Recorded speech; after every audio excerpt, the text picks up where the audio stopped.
আসসালামু আলাইকুম। আজকে আপনার সাথে শেয়ার করব কিভাবে খুব সহজেই বাসায় তৈরি করে নিতে পারেন বিয়েবাড়ির শাহী ফিরনি।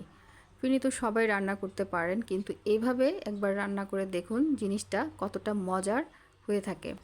এর জন্য আমি পোলাওয়ের চাল নিয়েছি, এখানে 1/3 কাপ, কিছুটা বাদাম নিয়েছি, গুঁড়ো দুধ আর গরম মশলা নিয়েছি।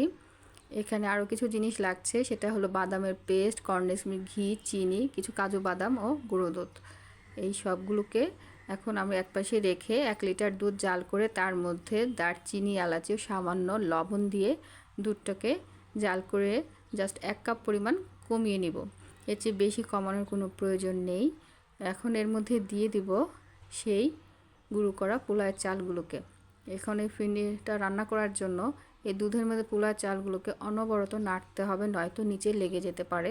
পোলাওয়ের চালটা যখন ফুটে উঠবে বা কিছুটা সিদ্ধ হয়ে আসবে, তখনই কিন্তু এর মধ্যে আমাদের দিতে হবে চিনি, কারণ মিষ্টিটা আগে দিলে কিন্তু সিদ্ধ হতে চায় না। এখন এর মধ্যে আমি দিয়ে দিচ্ছি সেই বাদামের পেস্টটা এখন এই দুধের সাথে বা পোলাওয়ের চালের সাথে ভালোভাবে মিশিয়ে নিব। এখন এর মধ্যে দিয়ে দিচ্ছি কর্নডেন্স মিল্ক। এটা চাইলে আপনারা না দিলেও পারেন, শুধু চিনিও ব্যবহার করা যায়, তবে কর্নডেন্স মিল্ক দিলে স্বাদটা অনেকটা বেড়ে যায়। কর্নডেন্স মিল্কটাকে এখন আমি এই ফিরনিটার সাথে ভালোভাবে নেড়েচেড়ে মিশিয়ে নিব যেন সম্পূর্ণটা চমৎকারভাবে মিশে যায়। এখন এর মধ্যে দিয়ে দিব চিনি।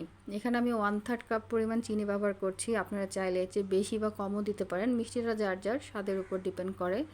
চিনিটা দেওয়ার পর পায়েসটাকে আরও কিছুক্ষণ নেড়ে চেড়ে রান্না করে নিব। খুব বেশি শুকানোর দরকার নেই। আর নামানোর আগ মুহূর্তে এখানে আমি গুঁড়ো দুধটাকে দুধ দিয়ে গরম দুধে ভিজিয়ে রেখেছিলাম, সেটা ঢেলে দিলাম। এখানে চাইলে আপনারা মাওয়া ব্যবহার করতে পারেন। আর নামানোর আগ মুহূর্তে আমি এখানে 1 চামচ পরিমাণ ঘি দিয়ে দিচ্ছি, এতে একটা শাহি ফ্লেভার আসবে। ঘিটাকে এখন ফিরনিটার সাথে খুব ভালোভাবে নেড়েচেড়ে নিতে হবে। দেখেই বুঝতে পারছেন কতটুকু ঘনত্ব প্রয়োজন ফিরনির জন্য। খুব বেশি ঘন করতে যাবেন না, কারণ এতে ঠান্ডা হলে একদম জমে যায়। তারপর এখন এর মধ্যে দিয়ে দিব কেওড়া জল। অবশ্যই কেওড়া জল আর ঘি ব্যবহার করতে হবে, কারণ এতে শাহি একটা ফ্লেভার বা ফিরনির যে একটা চমৎকার স্মেল সেটা পাওয়া যাবে।